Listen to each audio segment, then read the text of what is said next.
अस्सलाम वालेकुम।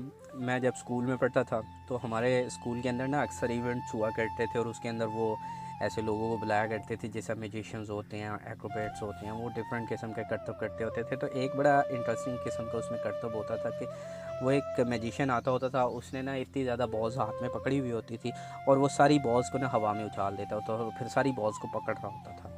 तो इसी तरीके से अगर उससे कोई बॉल अगर छूट जाती तो वो फिर उसको एक दफ़ा नीचे झुकना पड़ता था। तो वो बॉल उठा लेता था लेकिन उसके लिए उसको ना एक दफ़ा नीचे झुकना ज़रूर पड़ता था।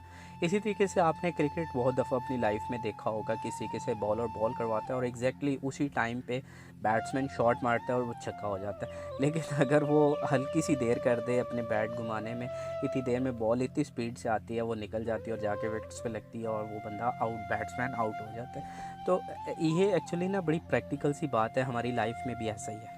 हर चीज़ का ना एक टाइम है और अगर आप उस टाइम पे नहीं करते ना तो शायद आप बाद में कर तो लेंगे लेकिन उस एक्रोबेट की तरह आपको एक दफ़ा शायद फिर झुकना पड़ेगा।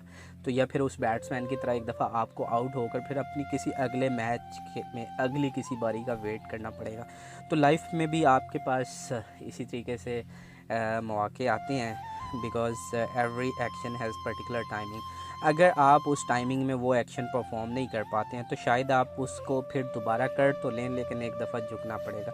लिहाजा अगर आप स्टूडेंट हैं, आप कोई बिजनेसमैन हैं, आप कोई जॉब कर रहे हैं, आपके गोल्स हैं, तो उसकी जो टाइमिंग है उसको उसी टाइमिंग के अकॉर्डिंगली कर लें, आप वक्त पे कामयाब हो जाएंगे। नहीं तो एक दफ़ा आपको झुकना ज़रूर पड़ेगा। Thank you.